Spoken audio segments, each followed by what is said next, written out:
Live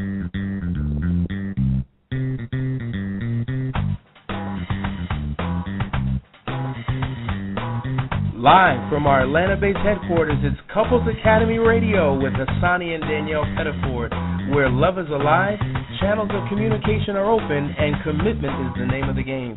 I'm Hasani Pettiford along with my beautiful wife Danielle, and we're your hosts. So jump in and we'll talk about your life and your relationships. It's a simple call at 347-324-3102. Or go online at couplesacademy.org and click questions and answers. Keep those brief and to the point, and we'll do our best to answer those questions as a part of our show today. Thank you again for joining us, and once again, that number is 347-324-3102.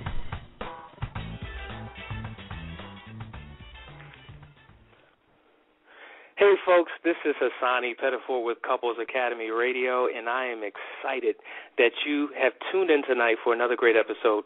Well, tonight I'm flying solo. Unfortunately, Danielle is not with me. This is the first time that she has not been by my side. She's left me all by myself, but it's just you and I, folks. So tonight we're going to get into some great discussion. I have a lot of things to share with you. This is just really exciting times for us. Listen, just to start you off with some brief announcements. Every month, for many of you that have been following us, every month we have a different theme where we focus on something different that pertains to our relationships. And if you've been following us all throughout the month of July, you would know that this is Communication Month. So all month on our radio show, we've been dealing with communication and how to effectively communicate with our partner. Even on Facebook, we've had so many posts and so many tips and tricks to help people better communicate. Well, as we wind down, tonight we're going to deal with a great topic that deal with the destructive things that we do to really cause a wedge in between our partners as it relates to our communication. But in terms of announcements, next month, the month of August, is our annual Sex Month. That's right, Sex Month, and it's going to be such a phenomenal month. Now, understand what I mean. When I say Sex Month, we're not necessarily going to be talking about positions and techniques and things of that nature. There's so much more to sex than just the physical. We're going to be talking about all of the other components that are involved in truly establishing physical and sexual intimacy within your relationships. So just to give you a rundown of our show, the first week in August, we're going to be talking about his sex needs and her sex needs. So how to become sexually compatible within your relationship. Then the second week, we're going to be talking about 7 days of extraordinary sex. Now, we often have challenges at several points throughout the year. We have a money makeover challenge. We have a Fit for Love fitness couples challenge. We have all types of challenges. Well, in August, we have our 7 days of extraordinary sex challenge. So if you're married and you love your partner, but there are issues that you've been having that you want to overcome, this is a challenge that you may want to consider getting involved in. And we're going to spend an entire month promoting this challenge, signing people up on Facebook, all throughout social media. So listen, this is something to look forward to. So stay connected with us as we walk you through that process. And I tell you, you may say, well, golly, 7 days of sex, 7 days in a row? I don't think I can handle that. The most sex that we have is maybe 2 days in a row or 2 days a week, maybe possibly a month. People's sexual appetite is different, but it's more than just the physical pleasure that you get from the experience, but it's what it does for your relationship.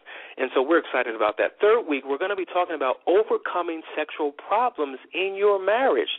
There's so many people who are going through sexually, and it's really causing a major strain on their relationship. Well, we're going to dig into those issues to really help you out. The fourth week, we're going to be talking about sexual betrayal, how to recover from infidelity. I would say that is our number one hot topic because there's so many people prior to I do and subsequent to I do who struggle with infidelity. And the reasons why we do it are varied, and the way we respond to it is even more varied. And so to help people recover and to restore from this heinous act is what we're going to talk about. And then the fifth week, we're going to be talking about the porn effect, how husbands and wives are affected by pornography. I tell you, there was an alarming statistic that suggested that just this, 40% of men in the country have admitted to being addicted to porn. And I tell you, a porn addiction can really destroy a relationship. And we're going to be talking about that and looking at it in detail to figure out what we can do to begin to restore our relationship. So that is the month of August. We're excited about it. Stay connected with us on Facebook because we're going to be giving you physical intimacy tips all throughout the month to enhance your relationship. Also, in the month of August, as you know, Couples Academy has chapters in different parts of the country. Well, here in Atlanta, we have meetups twice a month. Every second and fourth Saturday, we come together. So we're going to be talking about putting romance back into your relationship. We're going to have a couples aphrodisiac cooking class. So it's going to be an amazing thing. Just a couple more announcements. As we enter into September, we're excited because the reality show Husband Hunters, which I'm being featured on, will be coming out on TLC. I believe it's starting September the 6th. So make sure you tune in to Husband Hunters. It's going to be an amazing reality show that really gives a lot of clarity to women who are in pursuit of relationships. Listen, if you are anywhere around the country and have a passion for marriage and relationships and want Couples Academy to be present in your area, contact us because chapters are opening up as early as September. And if you're not interested in starting a chapter but joining one, make sure you reach out to us and we'll provide you with that information as well. We're excited because in the month of October is our Couples Academy retreat. That's right. We every single year reach out to 14 couples, and I'm happy to say tonight that we have 12 couples who have signed up who are coming from all over the country. Just 2 spots left. So if you want to enhance your relationship and take it to the next level, if you're a newlywed and you want to figure out how do you really make these relationships work, if you're a couple in crisis and really need help being dug out of your ditch to put on a firm foundation, reach out to us on our website at couplesacademy.org to find out more about our couples retreat. As you know, every single show we get all types of emails and chat questions and call-ins, and we never have enough time to really answer them all, but we like to identify a question or two that we can address on the show. So recently I got an email on Facebook from a particular woman who had the question, and the question is this: how do you get over mistrust and hurt? How can I trust someone that has been dishonest to me and has broken my heart but claims that they really want me? You know, mistrust is a major issue that many people are suffering from in their relationship. And it's been said, if you have no trust, you really have nothing else. And so when it comes to restoring trust, you know, when I counsel my couples who have gone through infidelity or multiple disappointments, who have suffered from all types of trauma, oftentimes the trust is lost, and we feel as if the only one responsible for restoring the trust is the one who was responsible for breaking it. And yes, they do have their part to play. They do have a role in restoring what was broken. But it is also important, and we must also realize that it is the responsibility whose trust has been lost that they must participate as well. So it is a two-way street. And so restoring trust is not just his or her responsibility, but it is your responsibility. And so I created a book entitled Restoring Trust When All Hope is Lost. And it really identifies the 7 things that the abuser of that trust must do and the 7 things that the victim of the trust must do.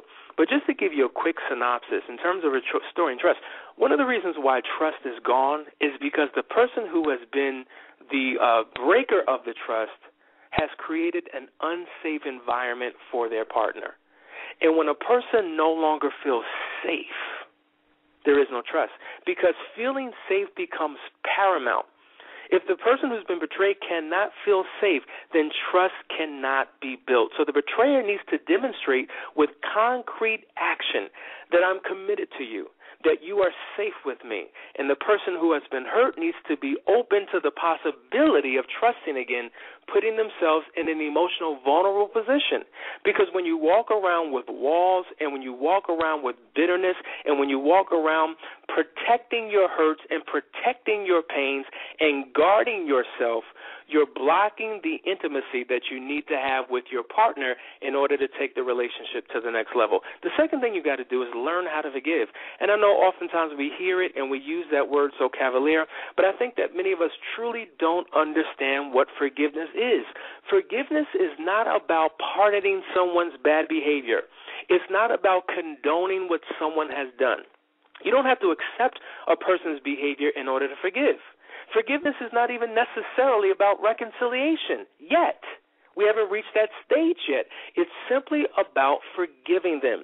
And on a very practical level, forgiveness is lessening your own emotional burdens and healing the pain in your heart. Listen, when you don't forgive and you carry around a seed of bitterness, it does more harm to you than it does the other person.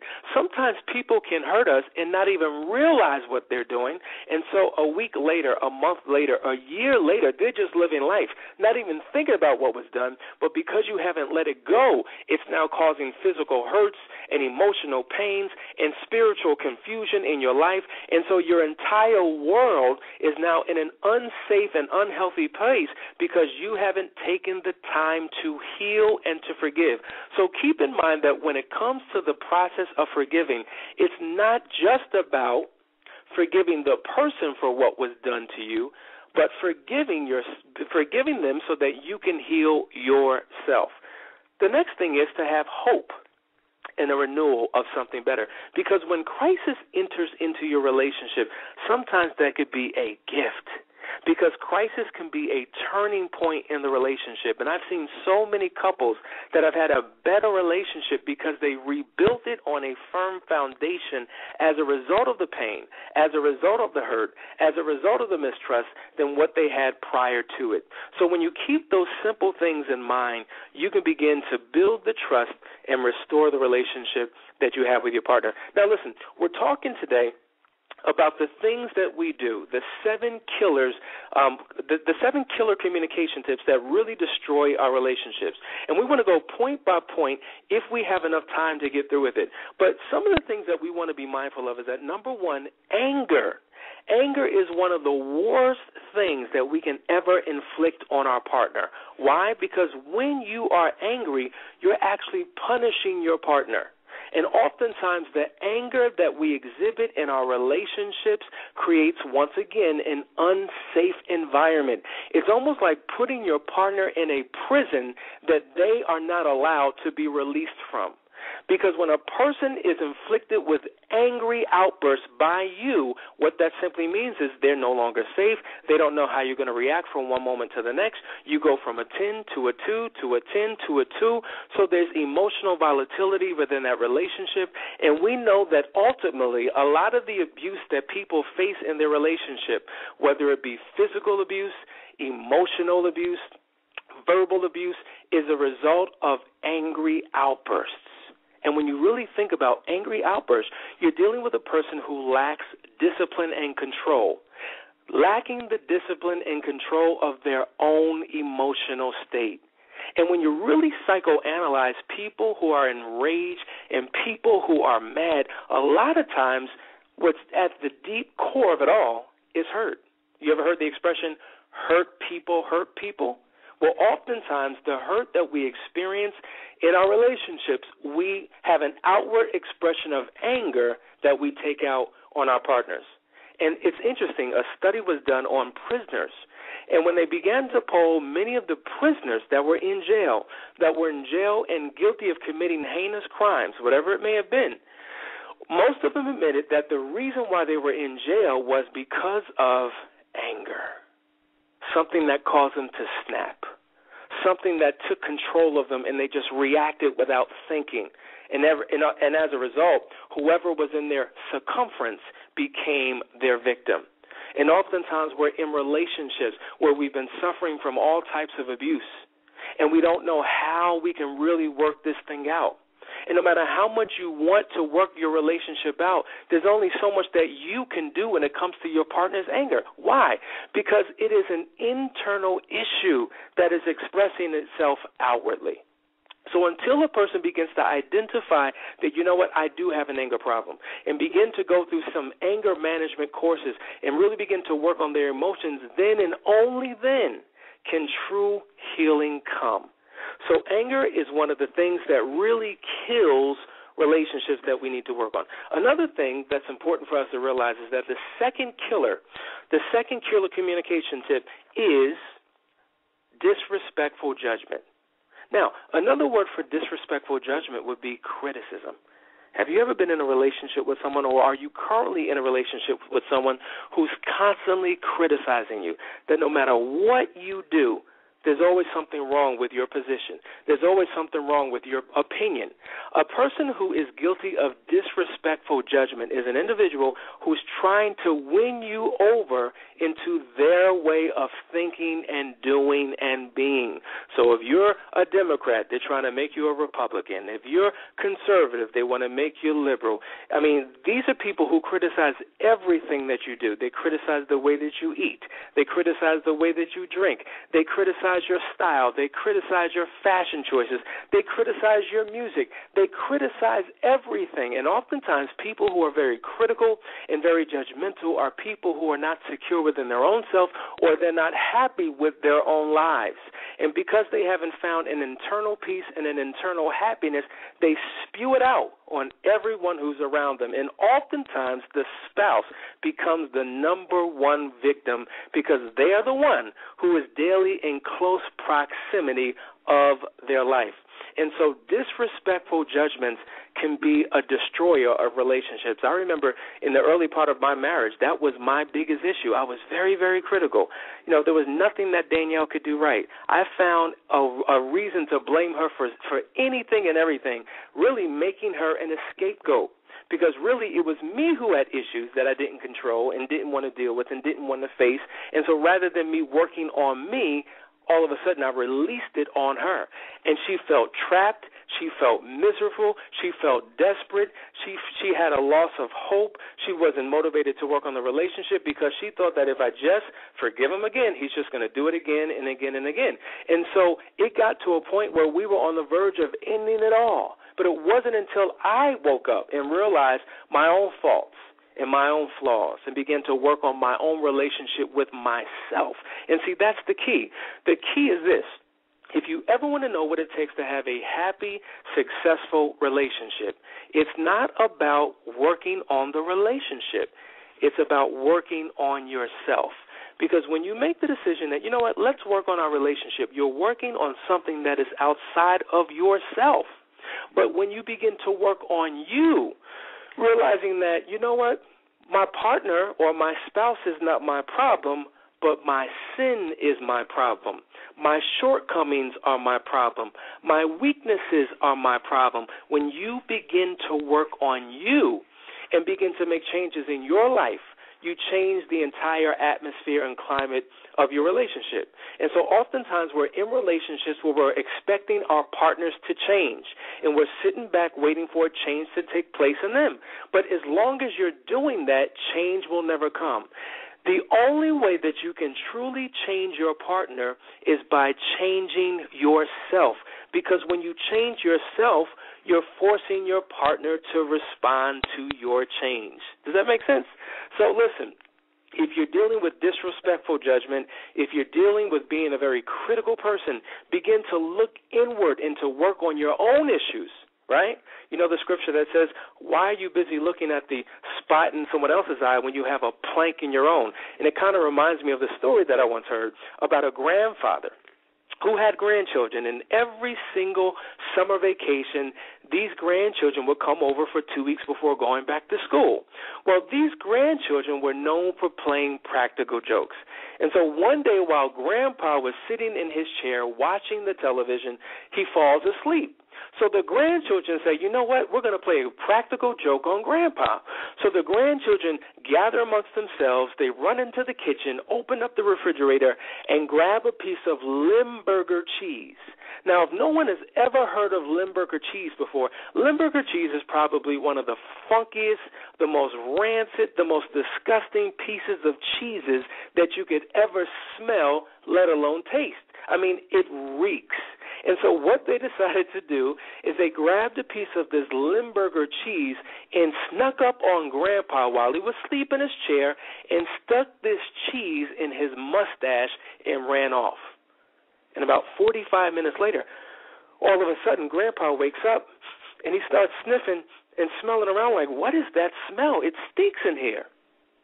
The living room stinks. So he gets up from his chair and runs into the kitchen hoping to escape the smell, takes another big inhale and says, the kitchen stinks. There must be something in this house. So he runs out of the kitchen into the family room hoping to smell a better scent, takes another big inhale and says, the family room stinks. It really must be something in this house. Let me get out of here. So he runs to the front door, opens up the door, steps outside, hoping to breathe fresh air, takes another big inhale, and says, the world stinks. But guess what, folks? It wasn't the den that was stinking. It wasn't the family room that was stinking. It wasn't the kitchen that was stinking. It wasn't even the world that was stinking.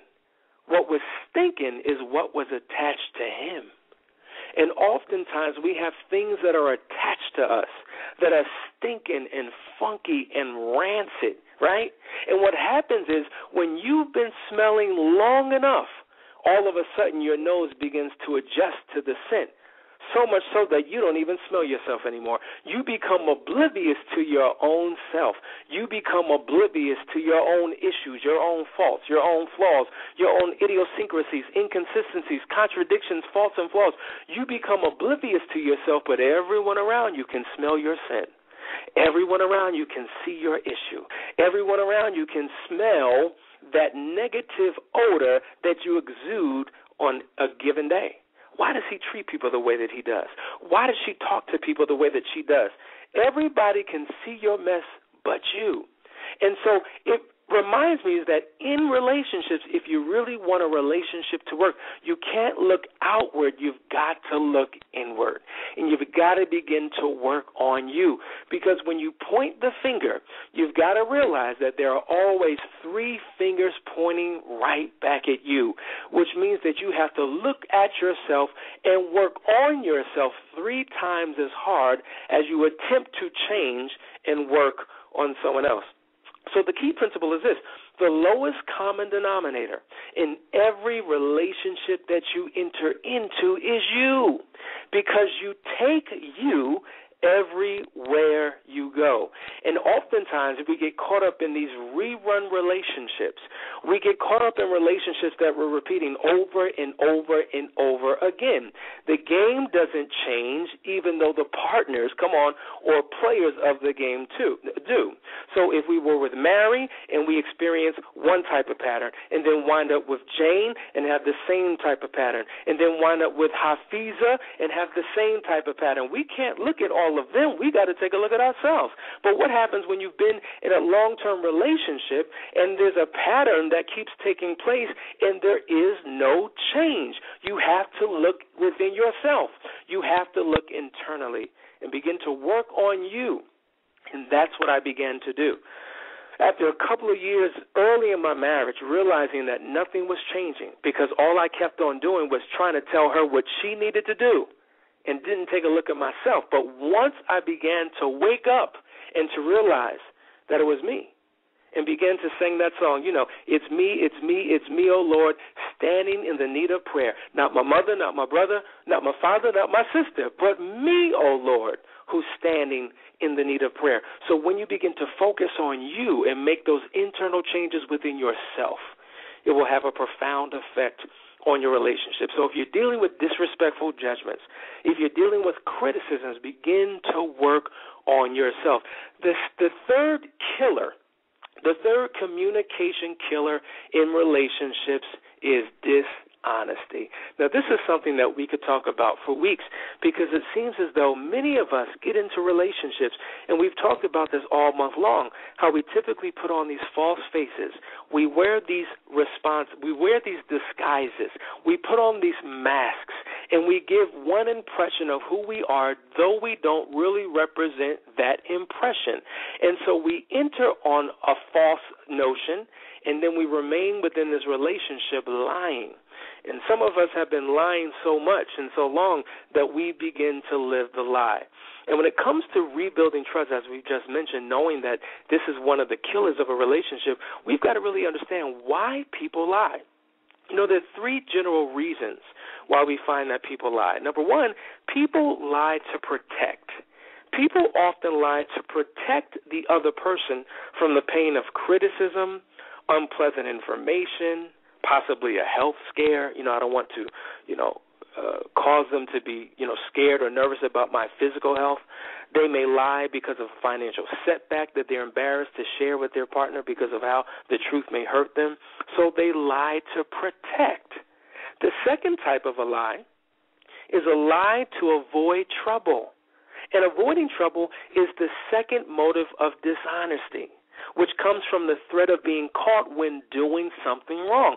So when you're dealing with infidelity, as an example, when you're dealing with having inappropriate relationships or conversations with the same sex, right, something that would typically dishonor your partner, you lie to protect yourself from being caught because you know it will result in you getting in trouble, right? So we lie to avoid that type of trouble. Then the third type of a liar is what we call compulsive liars. These are people who lie about anything and everything, whether they have a good reason or not. And these are people who are not just telling a lie, but they're actually living a lie. These are people who, in essence, have been lying ever since they came out the womb. They just are predispositioned to lie. And it's funny because I was actually counseling a couple, and then when I went on the Bill Cunningham show dealing with another couple who were experiencing the same issue, where there was a woman dating a man, and for the entire 2 years of the relationship, he never allowed his woman, right, not somebody he was dating, not his side piece, as they like to say, but his main woman, never allowed her to visit his home. She didn't even know where this man lived. Never met the family, never met mom, dad, cousins, aunts, uncles, nothing. Well, we later came to find out that he was living a double life. A man who had a wife and children in a completely different world. Now, how he managed to live and be in a relationship with this woman for 2 years without her even having a clue baffles me. But this is a person who's not just telling a lie, but they're living a lie. And so many people bathe in deception, and it really rips a hole through relationships. And so when dealing with relationships, we believe in the policy of radical honesty. And the policy of radical honesty simply says to reveal to your spouse as much information about yourself as you know, your thoughts, your feelings, your habits, your likes, your dislikes, your personal history, your daily activities, and your plans for the future. So we're talking about your emotional honesty. We're talking about your historical honesty. We're mentioning your current honesty and your future honesty. And when you are honest about who you are in the presence of your partner, that builds so much intimacy within that relationship that keeps it safe, that keeps it tight, and protects it from the outside world. But when you operate in complete dishonesty, you are building a relationship upon sand. It cannot stand, it is not firm, and it will eventually wither away. And so that is the third relationship killer or communication killer that will destroy a relationship. It's 9:30 and already we've run out of time. We haven't even got to the other three. Well, listen, folks, I hope that you heard something that you've enjoyed here tonight that will make a difference for your life. We've been talking about communication all month long. If that is an area that you struggle with, I would encourage you, I would implore you to go get a book on communication and begin to work the techniques out. Visit our Facebook page. Join us on Twitter. Read the tips. Go to our website. Buy some of the books because we really give you the skills that you need to enhance your relationship. Thanks for listening, guys. I will see you next week, which will be next month as we begin Sex Month and learn how to reconnect sexually, emotionally, and physically with one another. See you next week.